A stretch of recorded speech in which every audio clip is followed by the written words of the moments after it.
ಪಾಠ 22 ಏಷ್ಯಾ ಖಂಡ. ಅಭ್ಯಾಸಗಳು. First one.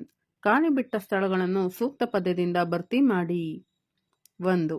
ಏಷ್ಯಾ ಖಂಡವು ಉತ್ತರ ಗೋಳಾರ್ಧದಲ್ಲಿದೆ. 2. ಏಷ್ಯಾದ ಅತಿ ಎತ್ತರದ ಪರ್ವತ ಮಡಿಕೆ ಪರ್ವತ. 3. ರಬ್ಬರ್ ಉತ್ಪಾದನೆಯಲ್ಲಿ ಏಷ್ಯಾದಲ್ಲಿಯೇ ಪ್ರಮುಖ ರಾಷ್ಟ್ರ ಮಲೇಷಿಯಾ. 4. ಸಮಶೀತೋಷ್ಣ ವಲಯದ ಹುಲ್ಲುಗಾವಲನ್ನು ಸ್ಟೆಪಿಸ್ ಎಂದು ಕರೆಯುತ್ತಾರೆ. Second main. ಕೆಳಗಿನ ಪ್ರಶ್ನೆಗಳಿಗೆ ಉತ್ತರ ಬರೆಯಿರಿ. ಪ್ರಶ್ನೆ 1. ಏಷ್ಯಾ ವೈವಿಧ್ಯಗಳ ಖಂಡ ಎಂದು ಕರೆಯುವರು. ಏಷ್ಯಾದಲ್ಲಿ ಅತ್ಯಂತ ಎತ್ತರವುಳ್ಳ ಪರ್ವತ, ಪ್ರಸ್ಥಭೂಮಿಗಳು, ಫಲವತ್ತಾದ ಮೈದಾನಗಳು, ಮರುಭೂಮಿ, ನದಿ ವ್ಯವಸ್ಥೆ ಮತ್ತು ಸರೋವರಗಳು ಕಂಡುಬರುತ್ತವೆ. ಜೊತೆಗೆ ಭಾಷೆ, ಧರ್ಮ, ಜನಸಂಖ್ಯೆಯ ಹಂಚಿಕೆ ಮತ್ತು ಜನಸಾಂದ್ರತೆಗಳಲ್ಲಿಯೂ ನಾವು ವೈವಿಧ್ಯತೆಯನ್ನು ಕಾಣಬಹುದು. ಆದ್ದರಿಂದ ಏಷ್ಯಾ ವೈವಿಧ್ಯತೆಗಳ ಖಂಡ ಎಂದು ಕರೆಯುತ್ತಾರೆ.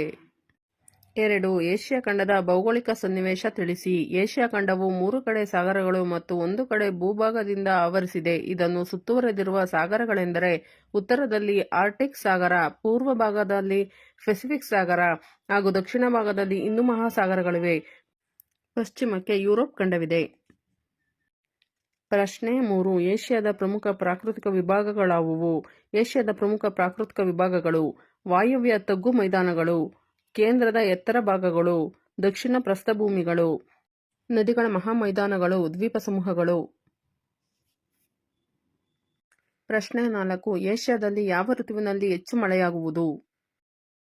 ಏಷ್ಯಾದಲ್ಲಿ ಬೇಸಿಗೆ ಕಾಲದಲ್ಲಿ ಮಾನ್ಸೂನ್ ಮಾರುತಗಳಿಂದ ಹೆಚ್ಚು ಮಳೆ ಬೀಳುತ್ತದೆ. ಪ್ರಶ್ನೆ 5. ಏಷ್ಯಾದ ಪ್ರಮುಖ ಆಹಾರ ಬೆಳೆಗಳು ಯಾವುವು?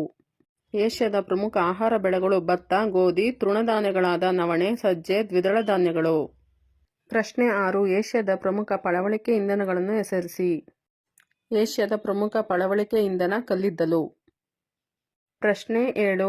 ಏಷ್ಯಾ ಖಂಡದ ಯಾವ ಭಾಗಗಳಲ್ಲಿ ವಿರಳ ಜನಸಂಖ್ಯೆ ಇದೆ, ಏಕೆ? ಏಷ್ಯಾ ಖಂಡದ ಉತ್ತರ ಮತ್ತು ಪೂರ್ವ ಸೈಬೀರಿಯಾ ಮರುಭೂಮಿಗಳನ್ನೊಳಗೊಂಡ ಅರೇಬಿಯಾ, ಇರಾನ್ ಮತ್ತು ಥಾರ್ ಪ್ರದೇಶಗಳಲ್ಲಿ ವಿರಳ ಜನಸಂಖ್ಯೆ ಇದೆ, ಏಕೆಂದರೆ ಅಲ್ಲಿ ಮಾನವನಿಗೆ ಬೇಕಾದ ವಾಸಿಸುವ ಮತ್ತು ಬದುಕಲು ಬೇಕಾದ ಅವಶ್ಯಕತೆಗಳು ಕಡಿಮೆ ಇವೆ. Thank you for the watching. Subscribe my channel ಪಠ್ಯ ಪುಸ್ತಕ.